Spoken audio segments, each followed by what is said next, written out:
Hey there, BookTube. Noah. Everyone who reads it must converse is the channel. Thanks for coming by. Today is a book review. This is Sea Above, Sun Below by George Salis. This is quite possibly the best debut novel that I've ever read in my life. It's awesome. So, George is a young guy, younger than me, I think. You know, I'm just past mid-30s, mid to late 30s. So what an awesome read this was. I had a lot of fun with it and I crushed it. So this was this was 2 or 3 days for me. It was just off to the races. This is very poetic, not in a rhyme scheme or anything like that, or in meter, but just in the visuals and the way that the story is told is very, very poetic. It's very dreamlike. It's such an amazing thing. So I'm gonna try to do my best. All right. First, what can we say? Okay, this book is about a group of skydivers that want to put together a skydive that actually is going to break a world record. We meet in the first chapter one of these skydiver, Adam. His spouse is Evelyn. So Adam and Eve, right? So Adam has a vision. He passes out and has a vision, and we're thrown into the kind of first chapter. We're thrown into the kind of thing that we're going to experience throughout this novel. A very dreamlike, visionary quality to the narrative. And so it stays in this mode of like poetry. It's beautiful. Beautiful and also strange and sometimes horrifying. as visionary states might be, right? So George Salis is a master. It's George Salis. Sorry, I always want to say it wrong, and I'm sure he's got that his whole life, right? Now, what a master with language. That's one of the things that stands out about this book is the language is on a very high level. The use of words is on a very high level. All the language that I didn't understand and I just looked up because I'm very good at reading through context clues and things like that. But words that I looked up to find out are very well used, are very perfect for the situation and the scene in which they apply. So very well written. It speaks to a level of writing that I don't think that I've ever experienced from an author's first novel. It's very cool. So back to the story. We got a group of skydivers that want to break a world record, and they're practicing and they're doing this thing, and we're following that kind of group a bit, and we're following our main character is Adam, and his wife is our spouse, a significant other is Evelyn, and Adam has a heart condition that seemingly added to his visionary state during his jump in the first chapter.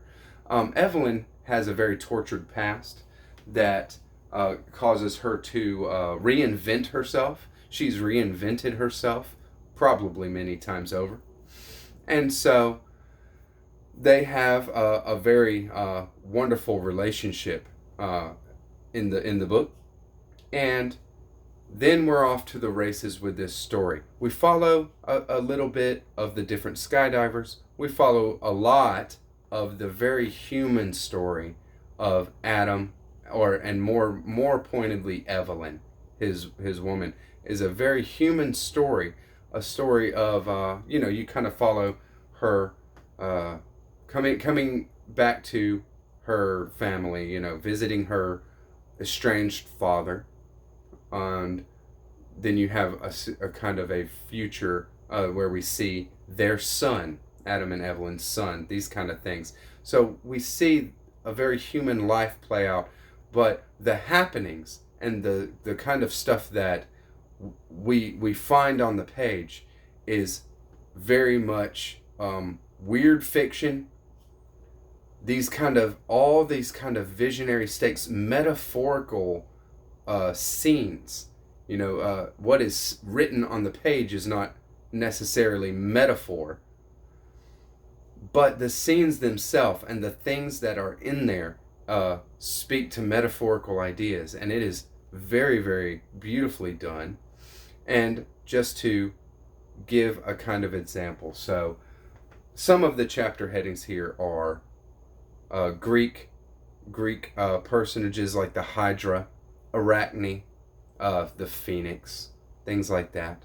And we will have a personage in the text, in the narrative, that personifies that attribute, kind of thing.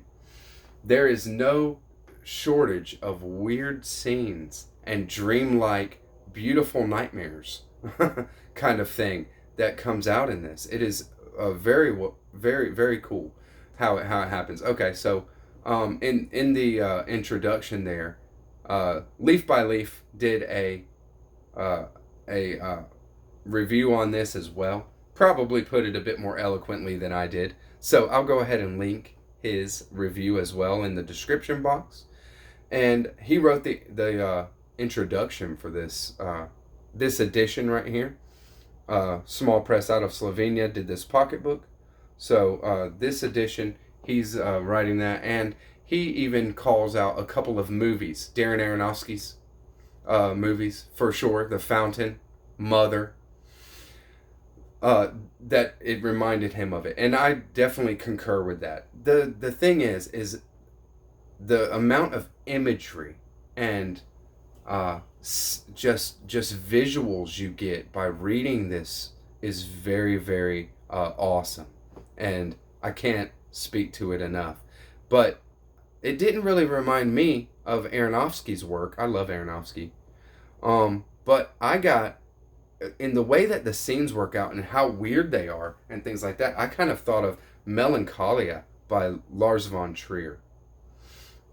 And I think that works because of how these scenes only visually are telling the narrative in the movie, and how these scenes add so much to the narrative of this book. And Melancholia is actually an apocalyptic as well. And I see this as an apocalyptic.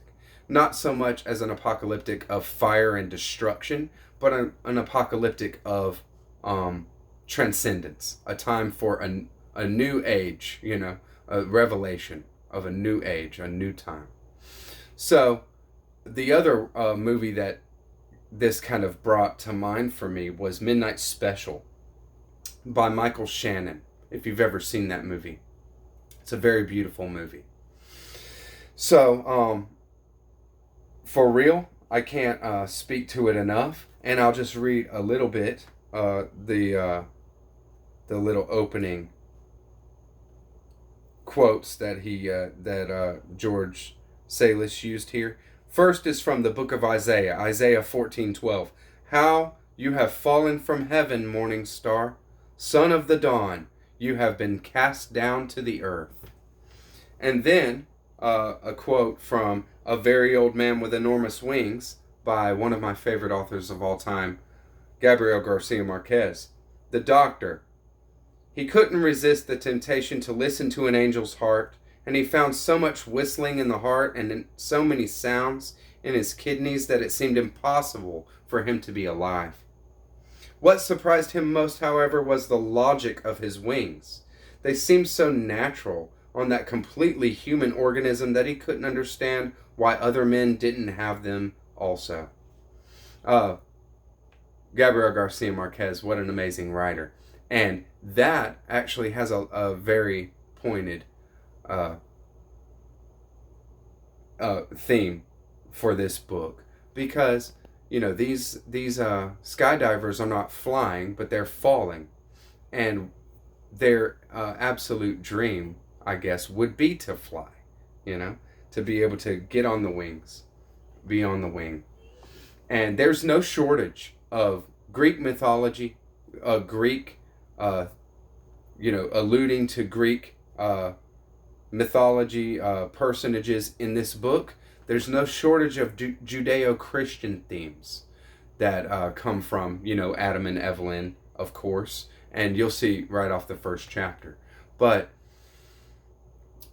it's not about any kind of thing like that. There's just so much to unpack. This book will lend itself to a lot of analysis and would be something that I would definitely love to go through again with a group.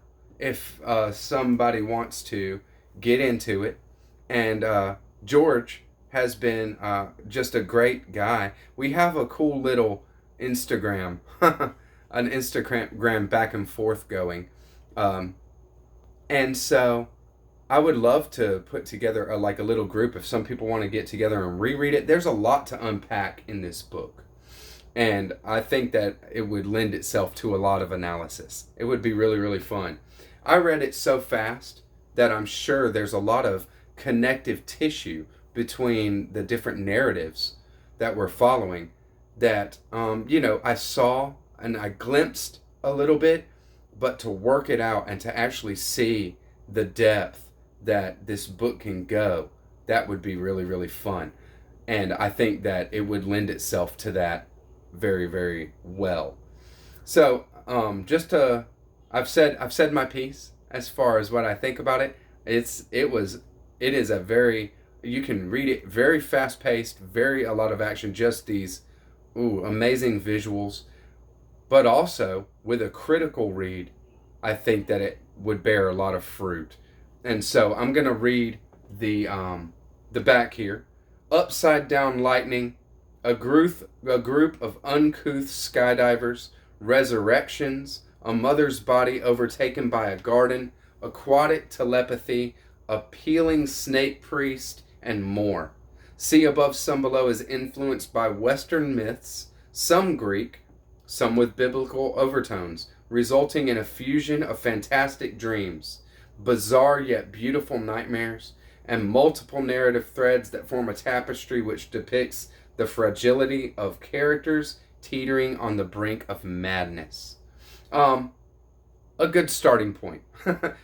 That's a good kind of little succinct way of kind of setting you up for what you're in store for, but it by no means does this book justice.